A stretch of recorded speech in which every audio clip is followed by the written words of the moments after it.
Look at her shoes, Your Honor. They're held together by glue and desperation." That was the last thing Julian Thorne said before his life fell apart. He thought he was dragging his ex-wife through the mud in a Manhattan courtroom, mocking her poverty to save a few $1,000s in alimony. He thought he had won, but he didn't know who was sitting in the back row. He didn't know that the woman in the thrift store dress was the sole heir to a silent empire worth more than the GDP of a small country. He mocked her for being poor seconds before the seal was broken on a $1 trillion secret. This is the story of the most brutal courtroom revenge in history. The air in courtroom 4B of the Southern District of New York smelled of floor wax and stale coffee, but to Julian Thorne, it smelled like victory. Julian adjusted the cuffs of his bespoke Brioni suit, glancing at the Rolex Submariner on his wrist. It was 10:15 a.m. By noon, he calculated, he would be free of the leech, his derogatory nickname for Ilara, the woman sitting at the opposite table. Ilara Vance sat alone. She didn't have a lawyer. She couldn't afford one. Julian had made sure of that. She wore a grey cardigan that had seen better days, likely purchased from a Goodwill bin, and black slacks that were slightly too short, revealing scuffed flats. Her hands were folded tightly in her lap, her knuckles white. She looked small, defeated, and exactly how Julian wanted her to look. Pathetic. "Mr. Thorne," Judge Harrison Sterling rumbled from the bench. The judge was a heavy-set man with a face like a bulldog and a reputation for hating time-wasters. "You may continue your opening remarks regarding the petition for annulment and damages." Julian stood up, flashing a charming, predatory smile to the gallery. He was a junior partner at Stratton and Oakley, one of the city's fiercest corporate law firms. He knew how to play a crowd. "Thank you, Your Honor," Julian said, his voice smooth as silk. He walked out from behind his desk, ignoring the podium, pacing slowly toward Ilara. "We are here today not just to dissolve a marriage that was, frankly, built on deceit, but to address the financial burden this woman has placed on me." He pointed a manicured finger at Ilara. She didn't look up. "Ilara Vance presented herself to me as a woman of potential," Julian continued, chuckling darkly. "But as the court will see from Exhibit A, her financial disclosures, she is nothing more than a drain on society. A waitress, a part-time librarian, a woman who, quite literally, cannot afford to buy a sandwich in this zip code without a coupon." A few people in the gallery snickered.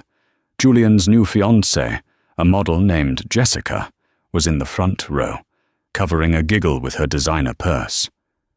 "Objection," Ilara whispered. It was so quiet the stenographer frowned. "Speak up, Miss Vance," Judge Sterling grunted. Ilara stood up slowly. Her legs were shaking. I object to the relevancy, Your Honor. My financial status has nothing to do with the validity of our marriage. I never asked him for money." Julian laughed. It was a loud, barking sound that echoed off the mahogany walls. "Oh, please," Julian sneered, turning to face her directly. "You didn't ask. You moved into my penthouse. You ate my food. You used my heating. And now you want a settlement? You're wearing shoes that are held together by glue, Ilara. You're not a wife. You're a charity case I'm tired of funding." He turned back to the judge, his face mockingly serious. "Your Honor, look at her. She is destitute. She is dragging this out in hopes I'll throw a few $1,000s at her to go away. It's extortion by the impoverished." The humiliation hung in the air, thick and suffocating. Ilara's face burned. She remembered the nights she had nursed Julian when he had the flu, the times she had proofread his briefs for free, the way she had loved him before his promotion at the firm turned him into a monster. "Is that all, Mr. Thorne?" Judge Sterling asked, his eyes narrowing behind his spectacles. "One last thing," Julian grinned. "I am requesting that the court order Ms. Vance to cover my legal fees. I know she can't pay them, but perhaps a wage garnishment on her waitress tips for the next, 40 years will teach her a lesson about punching above her weight class." Julian sat down, winking at Jessica. He felt invincible. He was the golden boy of New York law. She was nobody. "Miss Vance," the judge said, his voice softer now. "Do you have a response?" Ilara took a deep breath. She reached into her battered tote bag. She didn't pull out a legal brief. She didn't pull out a tissue. She pulled out a heavy, cream-colored envelope, sealed with red wax. The emblem on the wax was not a law firm's logo. It was a crest that belonged to the Blackwood family, a name associated with old oil, new tech, and the kind of money that didn't just buy buildings, but bought governments. "I don't have a response to his insults, Your Honor," Ilara said, her voice suddenly steady, losing its tremor. "But my father's executor does." The courtroom went silent. "Your father?" Julian scoffed, leaning back in his chair. "Your father is a mechanic in Ohio, Ilara. We've been over this. Or is he a truck driver this week? You lie so much you forget your own backstory." Ilara ignored him. She looked at the heavy oak doors at the back of the courtroom. "You can come in now, Mr. Sterling," she said. For a second, the judge looked confused, thinking she was addressing him. But then, the courtroom doors groaned open. A man stepped in. He was elderly, perhaps in his 70s, leaning on a cane with a silver wolf's head handle. He wore a three-piece charcoal suit that screamed, "Savile Row." But it was the entourage behind him that stopped the breath in Julian's throat. 6 men in dark suits followed him. They carried briefcases chained to their wrists. Behind them were 2 armed guards. The elderly man walked with a slow, terrifying purpose down the center aisle. The air in the room seemed to drop 10 degrees. He didn't look at the judge. He didn't look at Julian. He walked straight to Ilara's table, placed his cane on the floor, and bowed deeply to her. "Apologies for the delay, mademoiselle," the man said. His accent was British, clipped and precise. "The security protocols for the transfer were extensive." Julian stood up, flushed with anger. "Who is this clown? Your Honor, I demand this circus be removed. This is a court of law, not a theatre for Ilara's delusions." The old man turned slowly. His eyes were like chips of flint. He looked at Julian, not with anger, but with the mild disinterest one might show a cockroach. "I am Arthur Pendleton," the man said. "Senior partner at Pendleton, Weiss and Gutterman, based in Zurich." The name hit the room like a bomb. Even Judge Sterling sat up straighter. Pendleton, Weiss and Gutterman wasn't just a law firm. They were the gatekeepers for the European elite. They didn't handle divorces. They handled mergers of nations. "I am here," Arthur continued, "representing the estate of Silas Blackwood, and to execute the last will and testament regarding his only living heir." He gestured to Ilara. Julian blinked. He let out a nervous laugh. "Silas Blackwood? The tech recluse? The man who owns half the satellite grid? You're claiming Ilara Vance, the woman who clips coupons for tuna, is Silas Blackwood's daughter?" "She is not Ilara Vance," Arthur said coldly. "That is the name she took to live a normal life, away from the burden of her legacy. Her name is Ilara Blackwood, and her father passed away 3 days ago." Julian froze. He looked at Ilara. She was still standing there, in her thrift store cardigan, but her posture had changed. The shame was gone. In its place was a cold, hard dignity that Julian had never seen before. "Your Honor," Arthur addressed the bench, "I have a motion to intervene, and I have the will. It is time-sensitive." Judge Sterling looked at Julian, then at Ilara, and finally at the stack of documents the men with the chained briefcases were unlocking. The judge was a man of law, but he was also a man of curiosity. "Mr. Thorne," the judge said, "sit down." "But, Your Honor," I said, "sit down," Sterling barked. Arthur Pendleton took the stand, not as a witness, but as the master of ceremonies. He opened the first leather-bound folder. "Silas Blackwood was a man of peculiar habits," Arthur began, his voice projecting to the back of the room. "He despised greed. He despised arrogance. He sent his daughter into the world with nothing, under an assumed name, for a period of 5 years. His instructions were simple.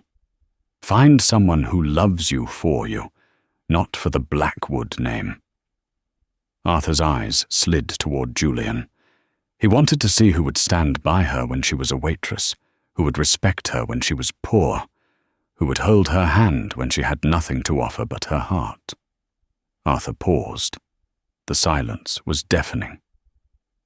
"And," Arthur continued, "he had specific instructions for what should happen if she found herself entangled with someone of low moral fiber." Julian felt a bead of sweat roll down his spine. He looked at his fiancée, Jessica. She had stopped giggling. She was staring at Ilara with wide, terrified eyes. "The will consists of 3 parts," Arthur announced. "The assets, the debts, and the retribution." "The retribution?" Judge Sterling asked, raising an eyebrow. "Yes, Your Honor. Silas was a very protective father." Arthur broke the seal on the document. The sound of tearing paper echoed like a gunshot. "Shall we begin with the reading of the assets?" Arthur asked, looking directly at Julian. "I believe Mr. Thorne will find this particularly interesting, given his concern for Miss Ilara's financial status." Arthur Pendleton adjusted his rimless spectacles and looked down at the document with the casual air of a man reading a grocery list. "Item 1, Arthur read aloud, "the Blackwood Sovereign Trust. This includes the controlling stake in Hyperion Dynamics, the majority shareholder position in Vanguard Maritime, and the entirety of the patent portfolio for the Blackwood quantum chip." A murmur ran through the courtroom. Even the stenographer stopped typing for a split second. The Blackwood quantum chip was inside almost every smartphone and military guidance system on the planet. Arthur continued, "Current market valuation of the trust, conservatively estimated at $1.2 trillion US. Julian felt the blood drain from his face so fast he felt dizzy. He gripped the edge of the mahogany table. Trillion with a T. He had been fighting Ilara over a monthly alimony payment of $1,500. He had called her a leech for asking for half of their $6,000 savings account. "Item 2, Arthur droned on. "Real estate holdings. These include the Blackwood estate in the Scottish Highlands, the private island of Isla Sombra in the Caribbean, and, yes, the Aurora Tower in Manhattan." Julian's head snapped up. "That's impossible," he stammered. "The Aurora Tower. My firm, Stratton and Oakley. Our offices are on the top 3 floors of the Aurora Tower." Arthur looked at Julian with a pitying smile. "Yes, Mr. Thorne. You pay rent. Ms. Blackwood collects it." Ilara sat perfectly still, her face an unreadable mask. She wasn't looking at the money. She was looking at Julian's hands, the hands she used to hold, the hands that were now trembling uncontrollably. "And finally," Arthur said, turning the page, "liquid assets. Cash reserves immediately available to the heir upon the breaking of this seal. $450 million deposited this morning into an account at the Bank of Geneva." The silence that followed was heavy, almost physical. Everyone in the room looked at Ilara differently. The judge looked at her with newfound respect. The gallery looked at her with awe. But Julian? Julian looked at her with a sudden, desperate hunger. His mind was racing. He was a lawyer, a shark. He did the math instantly. We are still married. The annulment hadn't been granted yet. The divorce wasn't final. He stood up, his demeanor changing instantly. The sneer vanished, replaced by a look of faux concern. He walked toward the judge, hands raised in surrender. "Your Honor," Julian said, his voice trembling with fake emotion. I am stunned. Obviously this changes things." "I imagine it does," Judge Sterling said dryly. "I move to withdraw my petition for annulment immediately," Julian said quickly. "And the request for damages. Clearly there has been a misunderstanding. My wife, Ilara, she wanted to surprise me. This was a test, wasn't it, honey?" He turned to Ilara, flashing that $1 million smile that used to make her knees weak. "Ilara, baby," he said, walking toward her. "Why didn't you tell me? We could have shared this burden together. You know I've been under so much stress at the firm. I didn't mean those things I said. I was just venting. I love you. You know I love you." From the front row, Jessica, the model, stood up. "Julian, what the hell are you doing?" "Shut up, Jessica," Julian snapped, not breaking eye contact with Ilara. "Ilara, tell the judge. Tell him we're still in love. We don't need a divorce. We can work this out." He reached for her hand. Ilara didn't pull away. She let him take her hand. Her skin was cool. She looked up at him, her brown eyes searching his face. "You want to stay married?" she asked softly. "Yes," Julian breathed, sensing victory. He was already imagining the cars, the suits, the power. He would be the husband of a trillionaire. "Yes, darling, more than anything." Ilara smiled. It was a terrifying, jagged smile. "Arthur," she said, her voice cutting through the room like a razor. "Read part 2 of the will. The debts." Arthur Pendleton nodded.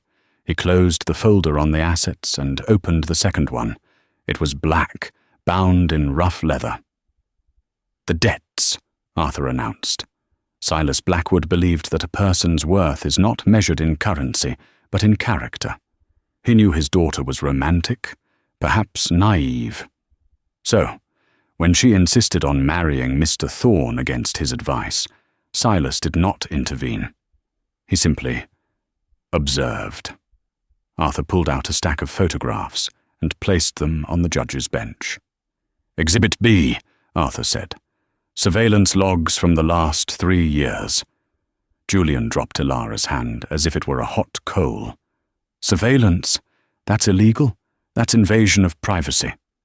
"Not in public spaces," Arthur countered calmly. "And not when the surveillance is conducted by the owner of the property." Arthur picked up the first photo. It showed Julian at a restaurant, Le Bernardin, holding hands with Jessica. The date stamp was 2 years ago. You claimed in your opening statement that Ilara was a financial drain, and that the marriage fell apart 6 months ago, Arthur said. But here you are, 2 years ago, buying a diamond bracelet for Ms. Jessica Vane, using a credit card. Let me check. Ah, yes, a joint credit card under Mr. and Mrs. Thorne. The gallery gasped. "You bought your mistress jewelry with my savings," Ilara said.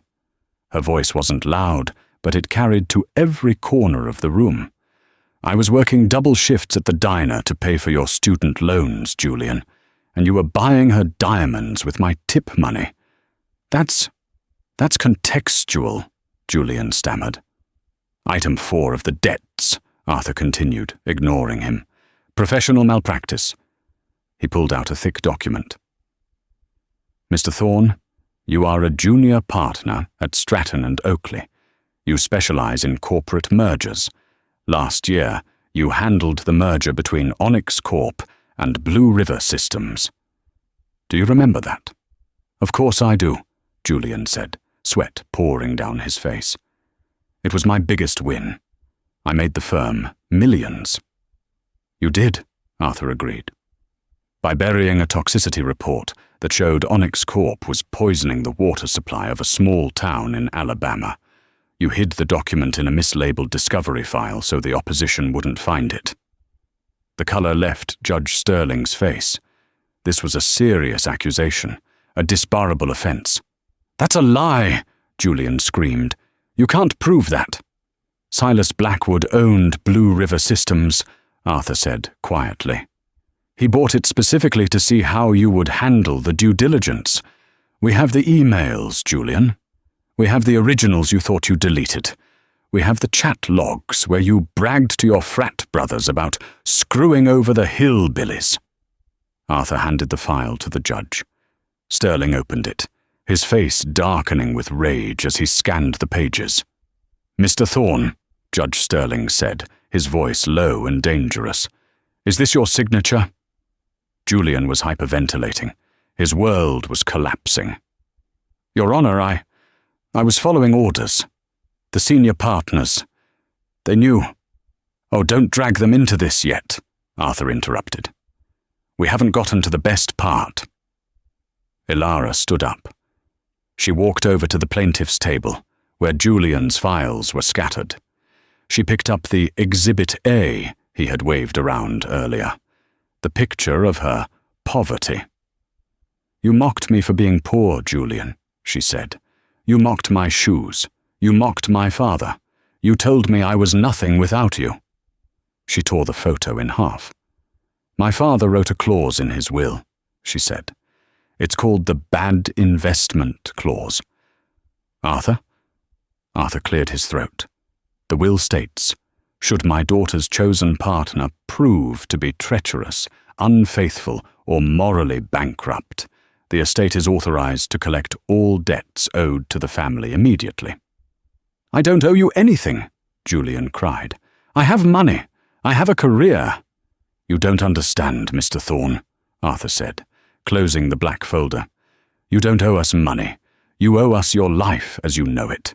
And the Blackwood estate always collects. The doors to the courtroom banged open again. This time it wasn't a billionaire. It was 3 men in sharp navy suits looking panicked. Leading them was Marcus Stratton, the senior managing partner of Stratton and Oakley. Julian's boss, the man Julian worshipped. Mr. Stratton, Julian yelled, relief washing over him. Thank God. You have to stop this. These people are insane. They're fabricating evidence against the firm. Marcus Stratton didn't look at Julian. He looked at Arthur Pendleton, and he looked terrified. He walked briskly to the front of the court. Your Honor, Stratton said, breathless. I am here to represent Stratton and Oakley in an emergency motion to sever all ties with Mr. Julian Thorne. Julian froze. What? Stratton turned to Julian, his face twisted in fury. You idiot! You absolute, arrogant idiot! Marcus, what are you talking about? 5 minutes ago, Stratton hissed. The Blackwood Group initiated a hostile takeover of our firm's primary lender. They just called in our operating lines of credit. All of them. They gave us one condition to stop the firm from going into immediate bankruptcy. Stratton pointed a shaking finger at Julian. We have to terminate you. Publicly. Immediately. And we have to hand over all files regarding your malpractice to the Bar Association. You can't do that, Julian shrieked. I'm a partner. You're a liability, Stratton roared. You picked a fight with the biggest capital force in the Western Hemisphere over a pair of shoes. You're fired, Julian. Get out of my firm. Leave your badge on the table. Julian looked around the room. The gallery was filming with their phones. The judge was writing furiously. Then he felt a movement beside him. Jessica. She was gathering her purse and her coat. Jess, Julian whispered. Jess, wait, we can fix this. I'll sue them. I'll start my own firm. Jessica looked at him. The adoration she usually had in her eyes was gone, replaced by the cold calculation of a survivor. You're disbarred, Julian, she said, loud enough for the microphone to catch. "And you're broke, and frankly, you're kind of pathetic." She stepped over his briefcase and walked toward the aisle. As she passed Elara, she stopped. She looked at the billionaire heiress, then down at her own designer shoes, then back at Elara. "He's all yours," Jessica said. "I don't want him," Elara replied coolly. Julian stood alone in the center of the courtroom. The silence was absolute. He had walked in a king. Now he was a pauper. But Arthur Pendleton wasn't done. "There is one final matter, Your Honor," Arthur said. "Part 3 of the will. The retribution." "I thought getting him fired and disbarred was the retribution," Judge Sterling said, almost sympathetically. "Oh, no." Arthur smiled, and it was a smile that didn't reach his eyes. "That was just house cleaning. The retribution is personal." Arthur turned to Elara. "Ms. Blackwood, your father left this decision entirely to you. You hold the deed to the apartment Mr. Thorne currently lives in, the penthouse he kicked you out of. You hold the title to the car he drove here, and effectively, you own the debt on his student loans, which the estate purchased this morning." Arthur handed Elara a pen. "You have 2 choices, mademoiselle. You can forgive the debt and let him walk away with nothing but the clothes on his back. Or—" Elara took the pen. She looked at Julian. He was shaking, tears of rage and fear streaming down his face. He looked like a trapped animal. "Elara, please," he whimpered. "I'm sorry, I'm so sorry, don't ruin me. We were family." "Family," Elara repeated. She looked at the judge. "Your Honor, may I approach the defendant?" "You may," Judge Sterling said. Elara walked up to Julian. She stood inches from him. She could smell his expensive cologne, now mixed with the sour scent of sweat. "Do you remember my father?" she asked softly. I never met him," Julian sobbed. "You said he was a mechanic." "He came to our wedding," Elara said. Julian blinked. "What?" "The old man in the back row," Elara said. "The one in the cheap suit who you made fun of. You told the waiter not to serve him champagne because he looked like a vagrant. You had security escort him out before the speeches." Julian's eyes went wide. The memory crashed into him. The quiet old man. The one Elara had hugged, crying. Julian had laughed at him. "That was Silas Blackwood," Elara whispered. "He wanted to shake your hand. He wanted to welcome you to the family, and you threw him out like trash." Elara stepped back. She turned to Arthur. "Execute option B," she said. "Option B," Arthur Pendleton repeated. The word seemed to hang in the recycled air of the courtroom like a guillotine blade waiting to drop. He placed the slim, black envelope on the defense table, smoothing it out with a gloved hand. "We call this the Insolvency and Rehabilitation Protocol. It is a clause Silas Blackwood wrote himself, specifically for a scenario where his daughter's trust was not just broken, but exploited." Julian was still standing, but he looked like a man who had been hollowed out. His Brioni suit, usually his armor against the world, suddenly felt heavy, like a lead vest. "Insolvency?" Julian stammered, his voice sounding thin and reedy. "I'm not insolvent. I have a 6-figure salary. I have assets." Arthur looked at him with the kind of pity one might reserve for a wounded animal that doesn't realize it's already dead. "Mr. Thorne," Arthur began, his tone clinical. "As of 9 minutes ago, when Mr. Stratton terminated your employment for cause, you no longer have a salary. In fact, due to the morality clauses in your partnership agreement, clauses I am intimately familiar with because my firm drafted them for Stratton and Oakley 10 years ago, you are retroactively liable for the bonuses you received during the period of your malpractice. You don't just have 0 income. You have a negative balance with your former employer of roughly $300,000. Julian whipped his head toward the gallery, looking for Marcus Stratton, but the senior partner had already left, washing his hands of the disaster. As for your assets, Arthur continued, opening the black envelope, let's review the ledger, shall we? Arthur pulled out a sheet of paper that looked like a bank statement, but the numbers were all in red. The Blackwood estate has spent the last 48 hours acquiring your debt. All of it. We purchased your student loans from the federal provider. We bought the mortgage on your parents' home in Connecticut, which you co-signed 3 years ago. We bought the lease agreement on your Porsche 911, and we acquired the personal loan you took out to pay for that engagement ring for Ms. Jessica Vane. Julian gripped the edge of the table, his knuckles turning white. You can't do that. That's predatory. It is aggressive, Arthur corrected, but entirely legal. And now that we hold the paper, we are calling in the notes. Immediately. Arthur turned to Judge Sterling. Your Honor, given the defendant's sudden unemployment, his admission of using marital funds for illicit affairs, and the impending disbarment proceedings, the estate considers him a high-risk debtor.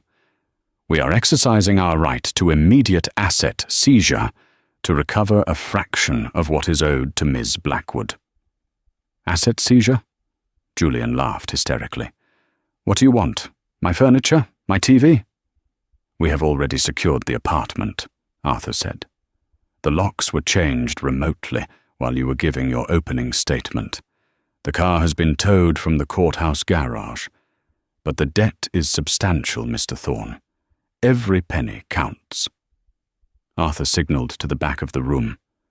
One of the security guards walked forward, carrying a plastic bin. He placed it on the table with a heavy thud. Inside the bin was a pile of grey fabric. What is this? Julian whispered. The terms of Option B require the debtor to surrender all luxury goods purchased with funds that should have supported the family, Arthur said. That includes the watch on your wrist, the shoes on your feet, and the suit on your back. You're insane, Julian spat, stepping back. I'm not stripping in court. This is a violation of my human rights. Elara spoke up for the first time in minutes. Her voice was low, trembling not with fear, but with a simmering, righteous anger that seemed to vibrate through the floorboards. Do you remember our 3rd anniversary, Julian? She asked. Julian blinked, thrown off by the question. What? Who cares? We went to that Italian place on 14th Street. You were in a foul mood because you hadn't made partner yet. You ordered a bottle of wine we couldn't afford. And then you asked me to sign a document. You told me it was a formality for a tax break you were setting up. Julian's face went pale. The memory clawed its way to the surface. He had been so smug that night, thinking she was too simple to understand legal jargon. It wasn't a tax document, Elara said, taking a step toward him. It was a post-nuptial agreement. You drafted it to protect your future millions from me. You thought you were insulating yourself from a gold digger. Julian choked. But you were sloppy, Julian, Elara said coldly. You used a boilerplate template from your firm's database.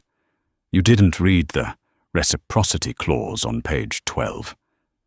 In the event of infidelity or financial fraud by either party, the offending party forfeits all personal property acquired during the union to the aggrieved spouse.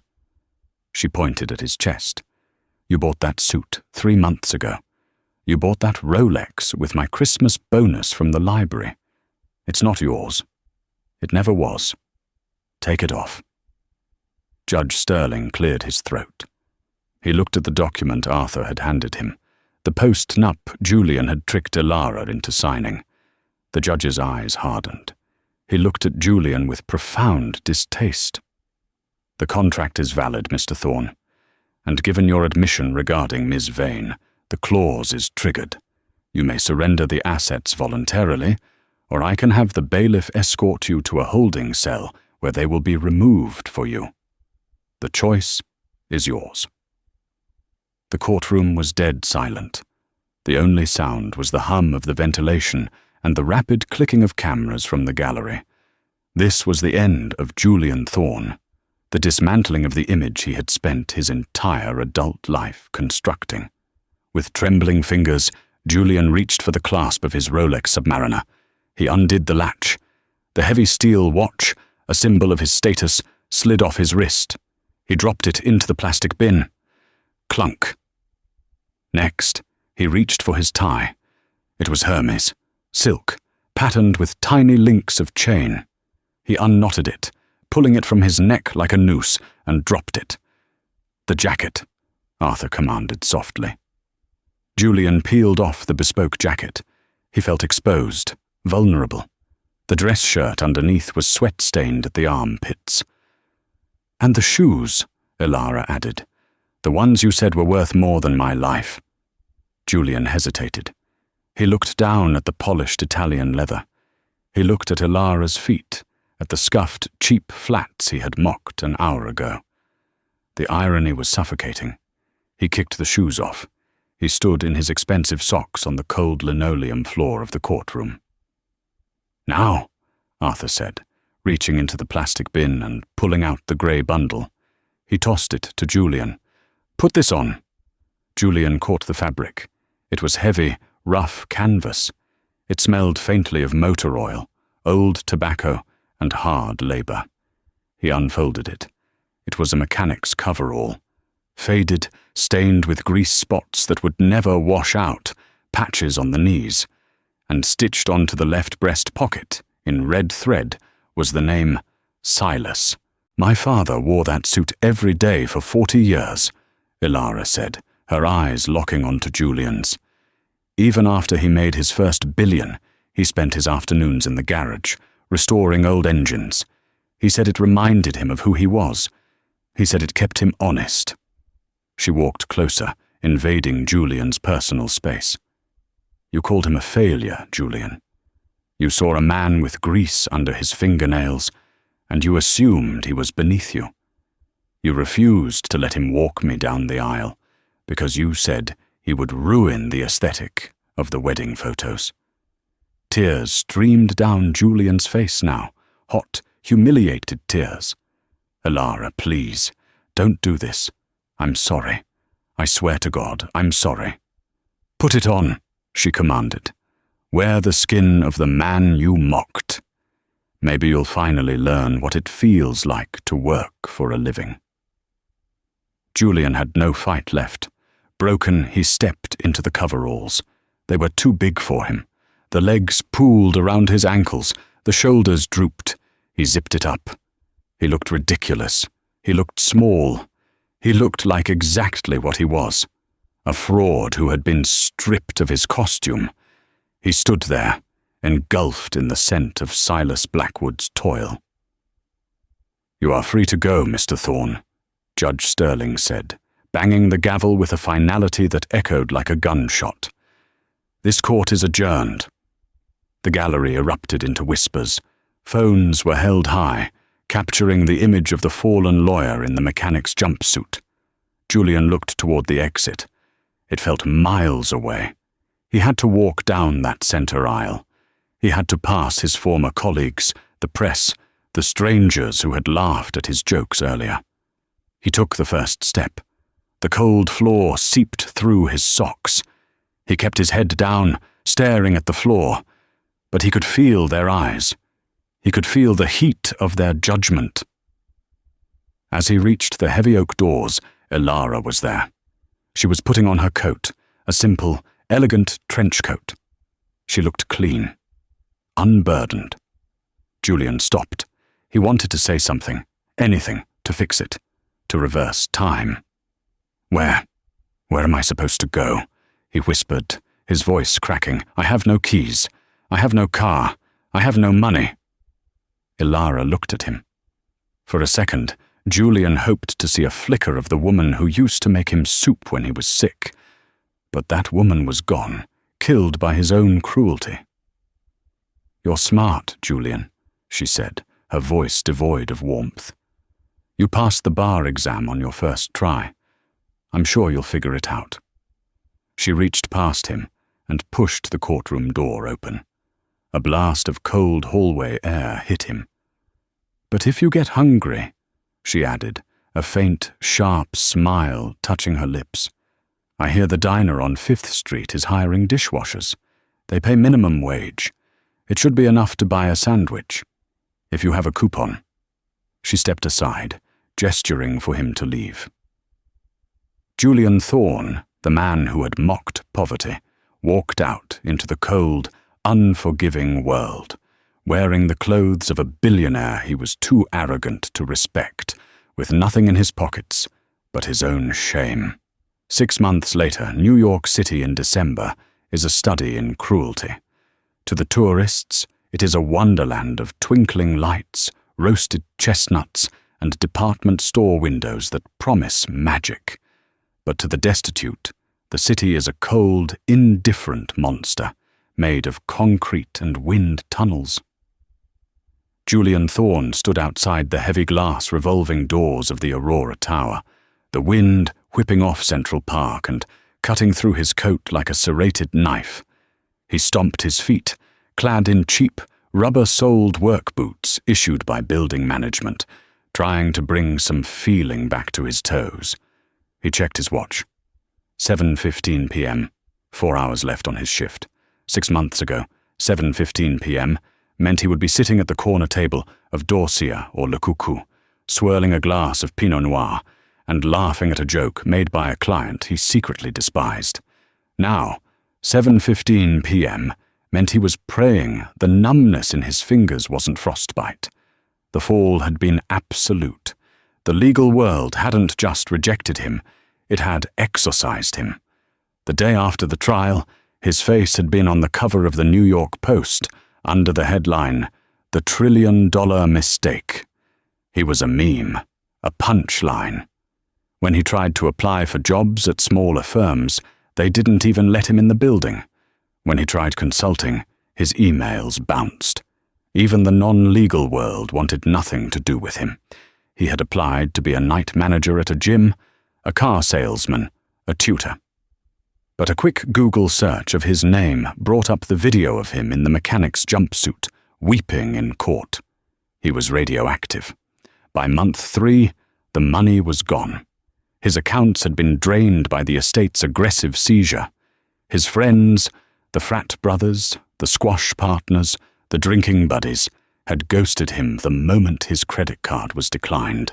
Jessica was long gone, having sold her exclusive story of surviving his toxic manipulation to a tabloid for $50,000 before moving to Los Angeles. So, Julian took the only job that didn't run a background check on his morale, the service staff union. And in a twist of irony so sharp it felt like a physical wound, the union assigned him to the Aurora Tower, the very building where he had lived in the penthouse, the building where he had thrown Ilara out, the building that Ilara now owned. "Taxi!" a voice shouted. Julian snapped to attention. A woman in furs was tapping her foot impatiently by the curb. It was Mrs. Gable, a woman Julian used to chat with in the elevator about the stock market. Now she looked right through him, seeing only a uniform, not a man. "Right away, Mrs. Gable," Julian said, his voice raspy from the cold. He stepped into the street, raising his arm to flag down a yellow cab. He opened the door for her, bowing his head slightly. She didn't look at him. She didn't say, "Thank you." She just slid in and slammed the door. Julian stepped back onto the sidewalk, shivering. This was his penance, invisibility. He used to think he was the protagonist of the universe. Now he realized he was just part of the scenery, no more important than the fire hydrant or the lamppost. A black town car pulled up to the curb, then another, then a limousine, the gala. Julian had forgotten. Tonight was the Blackwood Foundation Charity Gala, hosted in the Grand Ballroom on the top floor of the Aurora. The building was buzzing with the city's elite. Julian straightened his cap. He had to be professional. He couldn't let them see him break. He opened door after door. He saw faces he recognized, partners from rival firms, judges, tech moguls. Some of them looked at him with a flicker of recognition, a moment of confusion before quickly averting their eyes. It was uncomfortable to look at a fallen king. It reminded them of how slippery the slope really was. "Good evening, sir. Welcome to the Aurora. Watch your step, ma'am." "Good evening." He recited the lines like a robot. His body was aching. He hadn't eaten a real meal in 2 days. His dinner last night had been a slice of pizza from a dollar joint that tasted like cardboard. His stomach growled, a hollow, painful sound that was lost in the roar of the city traffic. Then the street went quiet. A car was approaching. It wasn't just a car, it was a Phantom, a vintage Rolls-Royce Phantom 6, painted a deep midnight blue. It moved with a silent, heavy grace, parting the sea of yellow taxis. It pulled up to the curb right in front of Julian. The driver's door opened, and a large man in a sharp suit stepped out. It was one of the security guards from the courtroom. The man looked at Julian, his expression unreadable, and nodded once. Julian felt a lump form in his throat. He knew who was inside. He wanted to run. He wanted to flee down the service alley and disappear into the sewers. He didn't want her to see him like this. Not here. Not wearing a uniform that was 2 sizes too small, shivering, with chapped lips and defeated eyes. But he couldn't run. If he left his post, he'd be fired. And if he was fired, he would starve. So, Julian Thorne, formerly of Stratton and Oakley, swallowed his pride. He stepped forward. He reached out with a gloved hand. The gloves were cheap wool, fraying at the thumbs, and grasped the handle of the rear door. "Good evening," he whispered, his voice failing him. "Welcome to the Aurora." He pulled the door open. The first thing he saw was the shoe. It stepped out onto the grey pavement. It wasn't held together by glue. It wasn't scuffed. It was a masterpiece of satin and crystal, a heel that caught the streetlights and shattered them into 1,000 diamonds. Ilara stepped out. If she had looked destitute in court, she looked like a deity now. She wore a floor-length gown of deep emerald velvet that hugged her frame, topped with a white cashmere coat that looked softer than a cloud. Her hair, once pulled back in a messy bun, cascaded in dark, glossy waves around her shoulders. She wore no jewelry except for a simple silver locket. She didn't need diamonds. She was the jewel. She stood on the sidewalk, the cold wind blowing strands of hair across her face. She didn't move toward the entrance. She just stood there, waiting. Julian kept his head bowed. He couldn't look at her. The shame was a physical weight, pressing down on the back of his neck. "Look at me," she said. Her voice hadn't changed. It was still soft, still possessed that melodic cadence he used to love before he decided it was annoying. But there was steel in it now. Slowly, painfully, Julian lifted his head. He met her eyes. He expected to see triumph. He expected to see her gloating, laughing at the wreckage of his life. That's what he would have done. If the roles were reversed, Julian knew he would have spit on her. But Ilara wasn't smiling. Her expression was solemn, almost sad. She was studying his face, looking at the dark circles under his eyes, the hollows of his cheeks, the way his hands trembled in the cold. "I see you found work," she said, quietly. "I did," Julian rasped. He cleared his throat, trying to find some shred of dignity. "It pays the bills. Well, some of them." "And the apartment?" she asked. "Where are you staying?" "Queens," he lied. He was actually staying in a hostel in the Bronx with 6 other men in the room, but he couldn't admit that. It's cozy. Ilara nodded slowly. She looked up at the building. Her building. Do you remember what you told me the night you kicked me out? She asked. Julian winced. Ilara, please, don't. You said, she continued, her voice unwavering, that I was an anchor dragging you down. You said you needed to be with someone who understood the value of $1. I was wrong, Julian whispered. Tears were prickling his eyes, hot and stinging against the cold air. I was stupid, and I was cruel. I know that now. Do you? Ilara stepped closer. The scent of her perfume, jasmine and rain, hit him. It was the same perfume she wore when they were poor. She hadn't changed. The money hadn't changed her. It had only revealed him. I have nothing, Ilara, Julian confessed, his voice breaking. You took everything. My career, my reputation, my home. I am opening doors for people I used to represent. I am a ghost. I didn't take anything from you, Julian, she said softly. I just collected the debt. You spent years taking from me. My confidence, my self-worth, my joy. You treated me like an accessory that had gone out of style. The universe just balanced the ledger. She looked down at his feet. She looked at the cheap, clunky boots. My feet hurt, she said unexpectedly. What? These heels, she said, gesturing to her crystal shoes. They look beautiful, but they pinch. They're uncomfortable. Sometimes I miss my old flats, the ones you hated. Julian stared at her, confused. But you know why I wear them? She asked. Because I can walk anywhere I want in them. I can walk into a boardroom, a gala, or a courtroom, and no one questions my right to be there. Shoes don't make the person, Julian, but they tell you where the person has been. She opened her purse. It was a small, elegant clutch. Julian flinched. He remembered the courtroom. He remembered the photos, the documents, the destruction she had pulled from her bag last time. But this time, she didn't pull out a legal brief. She pulled out a crisp $20 bill.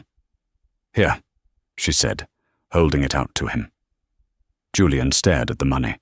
It was a green rectangle of survival. It was a hot meal. It was a subway ride. It was 2 pairs of warm socks. I can't, he choked out. Ilara, I can't take your money. I still have my pride. Do you? She asked. Pride is for people who can afford it. Right now, you're just a man standing in the cold. She took his hand. His glove was rough against her smooth skin. She pressed the bill into his palm and closed his fingers around it. Take it, she commanded. It's a very cold night, Julian. Go to that diner on 5th Street, the one I told you about. Order the soup. It's good. Julian looked at her, his defenses finally shattering. The tears spilled over, tracking through the grime on his face. Why? He whispered. After everything I did. Why? Ilara smiled. It wasn't a happy smile, but it was a forgiving one. Because my father taught me that true wealth isn't about hoarding gold, she said. It's about having enough to share, even with the people who don't deserve it. She stepped back. The doorman of the Aurora, a man Julian barely knew, rushed forward to hold the revolving door open for her. Goodbye, Julian, she said. She turned and walked away, the train of her emerald dress sweeping over the concrete where Julian stood. She didn't look back. She walked into the warmth, into the light, into the life that was always hers by birthright, but hers now by character. Julian stood alone on the sidewalk. The wind howled, rattling the awning above him. He looked down at his hand. He uncurled his frozen fingers. The $20 bill sat there, crisp and real. He remembered the coupon, the tuna sandwich coupon she had tried to use on their first date, the one he had rolled his eyes at. He remembered mocking her for saving 50 cents. He looked at the money. It wasn't just $20. It was mercy. Julian wiped his face with his sleeve. He sniffed, straightening his posture.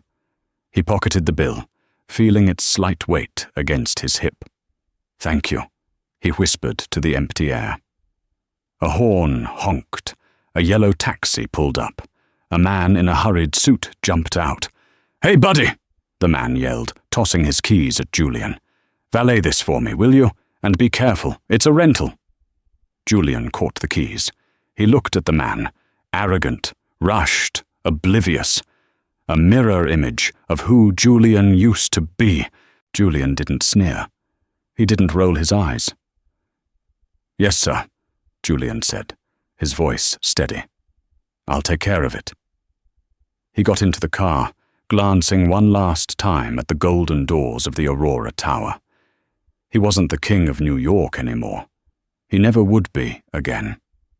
But as he put the car in gear, Julian Thorne felt a strange, quiet sense of peace. The debt was paid, the ledger was closed, and for the first time in his life, he was starting from zero, with nothing but a $20 bill and the truth. And that is the story of Julian Thorne. He spent his life climbing a ladder, stepping on everyone to get to the top, only to realize he had leaned it against the wrong wall. He judged Elara by the price of her shoes, never understanding that her value lay in her resilience, her patience, and her heart.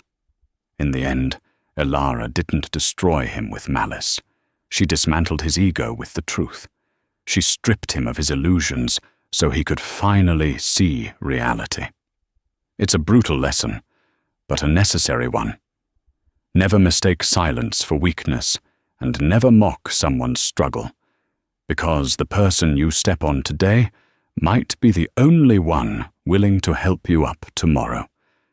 Julian is still out there, opening doors. But maybe, just maybe, he's finally learned how to walk through one himself. Wow, what a ride. I honestly felt for Julian at the end there. That moment with the $20 gave me chills. But what about you? Do you think Julian's punishment fit the crime? Was option B justice, or was it revenge? And more importantly, would you have given him the money if you were Elara? Let me know your thoughts in the comments below. I love reading your debates. If this story hooked you, please smash that like button. It helps the algorithm share these stories with more people. And if you haven't already, hit subscribe and turn on notifications. Next week, we have a story about a man who faked his own kidnapping to test his wife, only to find out she wasn't looking for him at all. You do not want to miss that twist. Thanks for watching, and remember, be kind. You never know who you're talking to.